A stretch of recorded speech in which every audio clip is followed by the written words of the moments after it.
Hamas, welcome back to another episode of the Grow TV. Ouch. Okay, I can't do that voice too much. It hurts my throat.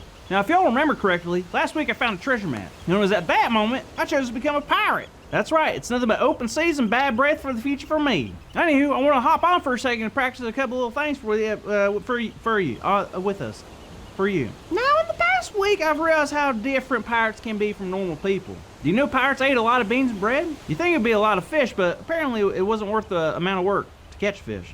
They didn't have a lot of choices, so beans and bread were always on the menu. And I'm not a huge fan of bean sandwiches, but I can try. Also, I found out pirates have an interesting and silly way of talking. I mean, they have so many words that they use I never knew existed. Like this, for example. What do you think cackle fruit means? Does it mean food that's gone bad or eggs?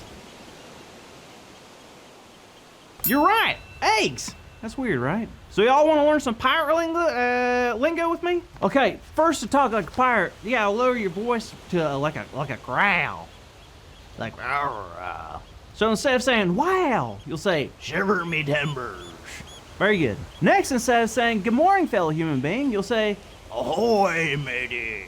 Lastly, instead of saying, oh, friend, let's not fight, you can simply say, barley me hearted. That one's kind of obvious, though. But all those cool? I figured just in case you ever wanted to be a pirate like me, you should learn how they talk. So keep on practicing.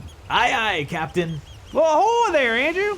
Looks like you've really gone all in on this pirate thing, huh, Carl?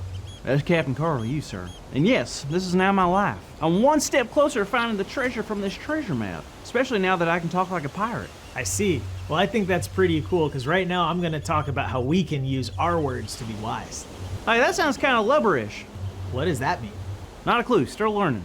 Okay, well, all right. Anyway, kids, I want to share something really cool that I learned this week.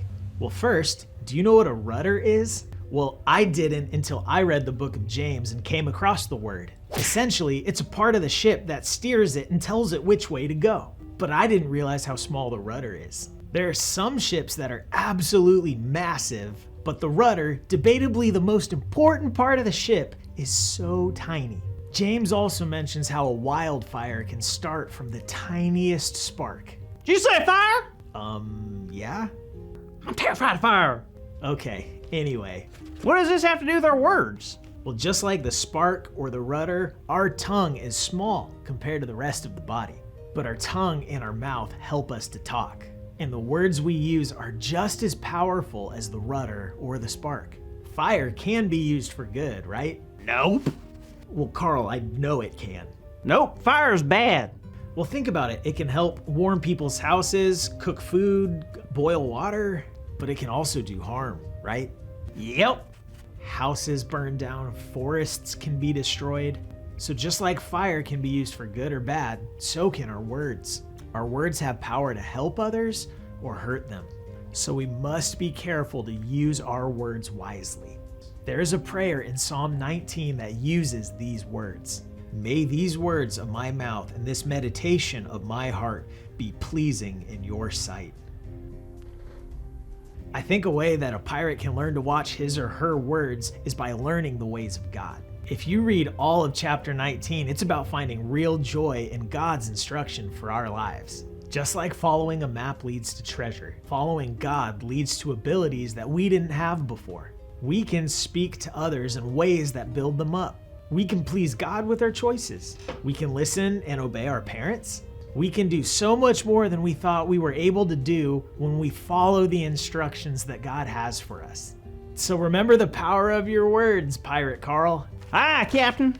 Wait, now I'm a pirate too? Takes one to know 'em.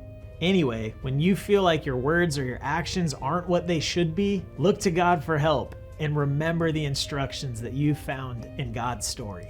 All of this influences the kind of person or pirate you can be.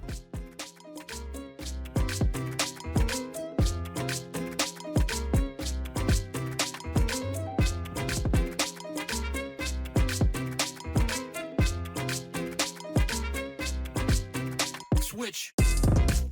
All right, today's big idea is I can be wise by choosing my words carefully, okay? So let's say it out loud on the count of 3, as loud as we possibly can.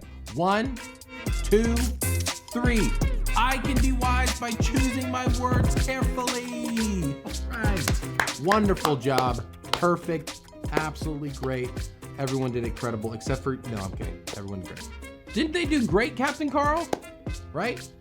Captain Carl? Captain Carl, are you there? I'm here, Andy.